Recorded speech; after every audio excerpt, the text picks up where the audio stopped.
This is one of the things I see by far the most in my comment section, whether it's on YouTube or Twitter, Instagram, TikTok, wherever it is.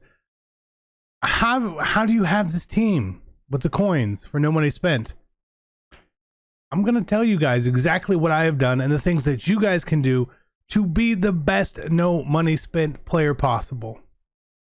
And it's really easy. If you're trying to build the best team in Madden, we'll head on over to instantmuckcoins.com to avoid the packs, save some racks. Link is in the description below. Use code CC now for 20% off. Here comes the money. Here we go. Money talk. Here comes the money. Smoking in the mirror, I just practicing my wrist flick. I can't settle for a quarter, real fast. Need a bare maximum. Word to Khalil Mack. War so ambitious, all got. Hey, what is going on, Madden family? We are here today. We're talking about no money spent. Now, not necessarily my account, but just the general aspect and idea of what no money spent is. Now, I want to say this. Between people who don't spend money and people who do spend money, sometimes there's that divide between the two, and there shouldn't be that divide. We're all still playing the same game, right?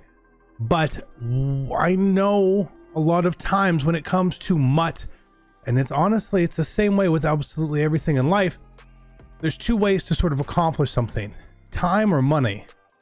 You can cut your grass or you can pay someone else to cut your grass, right? Either way, the grass has got to get cut. If you want to be into MUT, you normally need one of these two things, okay? Now, if you don't have the money or you don't have the time and you don't have enough of the other one, maybe you're not going to be at the very top, okay? But that is totally okay. It is totally okay. Let's talk about this. This is an important video, okay? And we're going to go over a few key points here, all right? Really key points. All right? We ready? Let's go. Let's go. So number one, how can you be good at no money spent? Well, the first thing, and honestly, this is probably the hardest thing, right? So that's why I want to start here. It's being good at the game, right? Now, being good at the game doesn't mean being great at the game. It just means being good, right? There are a lot of ways to earn coins by playing the game, whether it's just seasons, whether you want to play weekend league or whatnot. There's a lot of rewards involved in there. Now, for me personally, it is a little easier to make a little more coins here and there because of that, right? So that's sort of the advantage I have. And because of that advantage that I have here, it actually means to me that I don't have to spend as much time on some of the other aspects of it as well, okay? Now, how do you get good at the game? Well, you could learn from people, whether it's an ebook, right? Whether it's watching people on Twitch, looking up tips on YouTube. But the biggest way to get better at the game is just by playing it more and more. And it's not just a play Madden 21 a lot, you'll be good at Madden 21.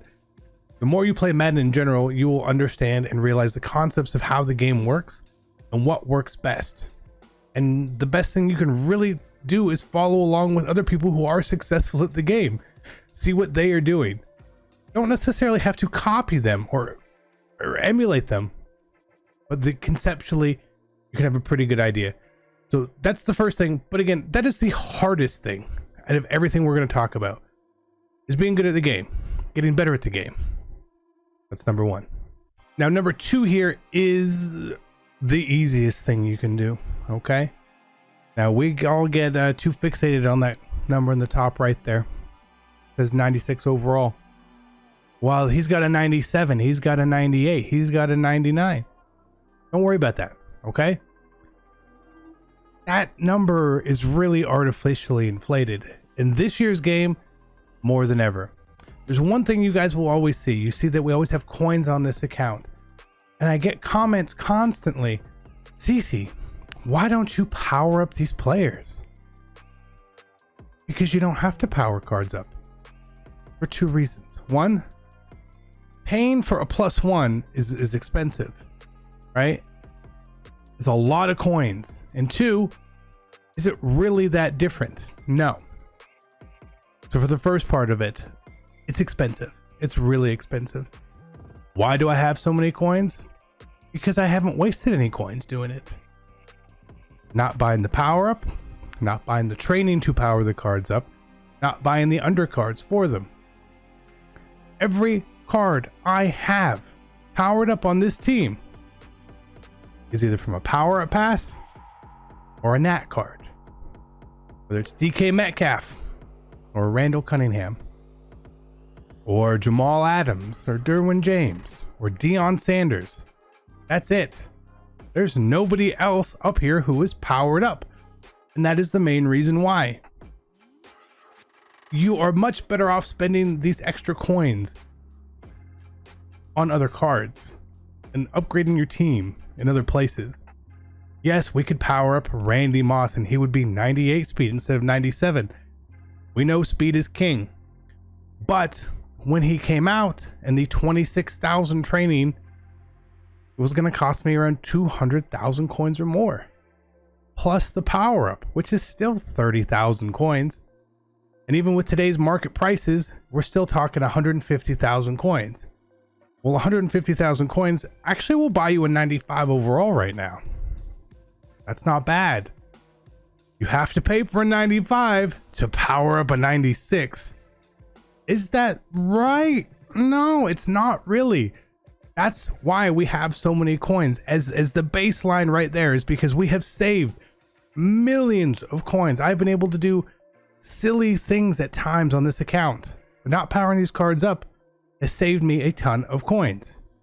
Because as the year gets on and we're getting there, we're going to have cards that come out where you don't really need to, right?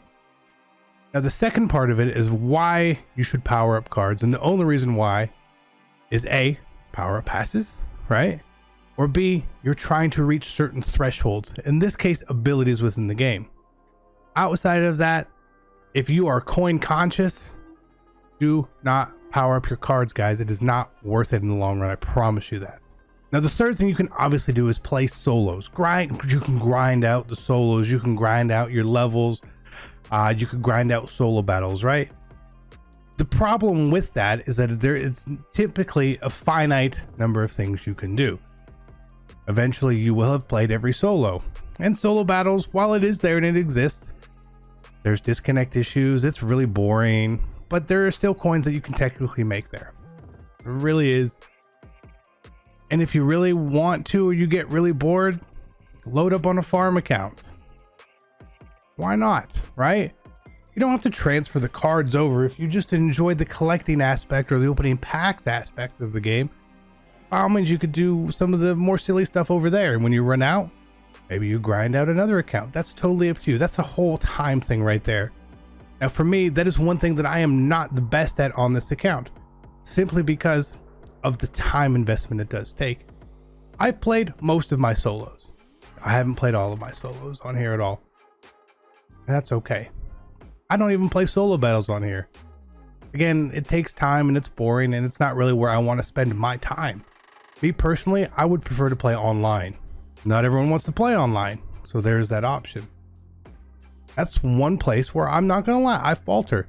If I spent more time, if I spent an extra 6 to 8 hours a week, an extra hour a day, our coin count wouldn't be at 3.7 million. It'd probably be closer to 5 or 6 by now, honestly, if we had done that.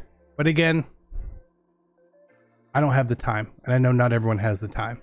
Now, this is the one that is going to, it can be hard, it can be risky, but it can definitely be done. There are a lot of players out there who work the market, okay? One example I always bring up here, who is one of the most successful people working the market each and every week, each and every year, is my guy Buffalo K. 2 A's and a Y. He's on Twitch. All right, go check him out. Do you think he's got way more coins than I do on my main account? He doesn't spend money. He doesn't really play the game. He plays the market. You can do that. Now, I'm not here to tell you how to invest and learn in the market. That's not the best thing. And I'm a little removed from it. When I was more into, when I was a little bit younger with it, when it wasn't my job and I wasn't trying to spend any money on the game, yeah, I did a lot more of that. But I'm a little removed from it now, so I don't feel comfortable telling you guys the exact ways that you should do it.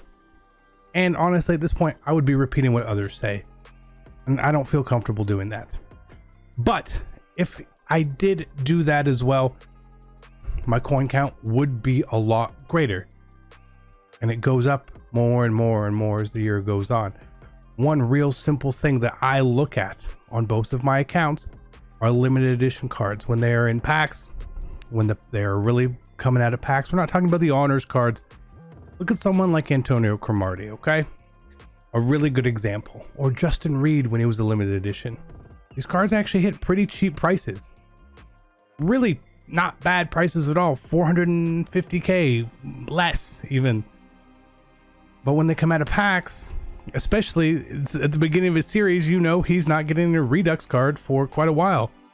Antonio Cromartie's price is 540,000 coins right now. Now, there are so many of them up because he was pulled so often. He wasn't this giant investment I saw. I saw, hey, you could make some coins on it. But again, you're risking 450,000 coins to make 50k maybe, right? And you could have done that. You could have done that. But you have to have the coins. Be smart with your coins doing it this way. Again, I will admit I don't spend the amount of time.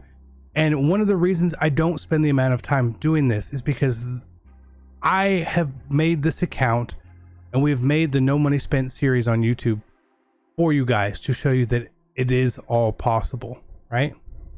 Okay? The series is for you guys. The point of the series isn't to get 50 million coins and have every card in the game. To me, that's not fun. That's not what this is about. What this is about for me is trying different cards, building up our coin count, playing with a lesser overall team intentionally, right? Completely intentional, winning games, and proving points that you can actually be successful on an account like this where you aren't in the top 1% of the coins, right? Now we're still up high. And the reason why we have these coins and the reason why I keep holding on to these coins is because I will be upgrading the team eventually, because my goal for the end of the series is to get to a 99 overall team. That is what I want. On the last episode or even before, that's where I want to be. So that's what I'm planning for. I'm okay with the cards I have. The cards I have are pretty good, especially with the way that the overall formula works this year. A lot of these cards are really, really similar, and they're not always worth the price difference at all. Sometimes you want your favorite player. Sometimes you want the shiny new object. I get it. That's how I operate on the main account. But over here, I look at value. Bryce Callahan, he's pretty good. He was 220k when I bought him. Antonio Cromartie, he's 500k. They're pretty similar cards. I could buy 2 Bryce Callahans. I could upgrade 2 positions on my team. You just gotta be smart with it, guys. It's really not that hard in the long run, okay? It's really not. I suggest that while I can have the series and do stuff, if there are certain aspects that you are looking to improve based on these tips here, by all means, let me know. And like I said, there are certain people who do each of those steps better. For me, gameplay wise.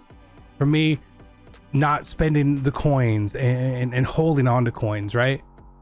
It's just the financially market the way I think I need to have coins on hand. If I don't have coins on hand, I can't do anything when something comes out, right? Right? What if we logged off this account until June? Is this 3.7 million coins going to buy us a lot? It probably is. All right. So find the right resources for this. The most key resource where you can make the most coins is obviously from the market. So search out certain people to help you out if that's the way you want to go and spend your time on that. Okay. Again, I'm not going to walk you through the market stuff. Again, I would be repeating stuff other people say. I don't feel comfortable doing that. I feel like I would be taking credit for their work, and I'm not going to do that. We're good. No money spent. The easiest it's ever been in Madden. By far. Right? It's so easy. It just takes time. And if you don't have all the time, again, like we said in the beginning of the video, it's fine. Being a 93 or 94 overall or whatever it is right now is fine. It's fine.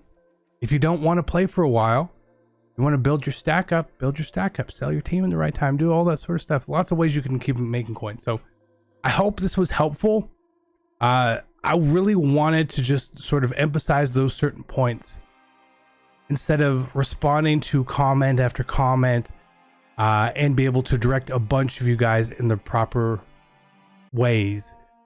So I hope this helped a few of you guys out. I really do. I know it was probably not the most entertaining video, and I get that, but I'm not trying to be entertaining right now at all. So thank you guys for watching.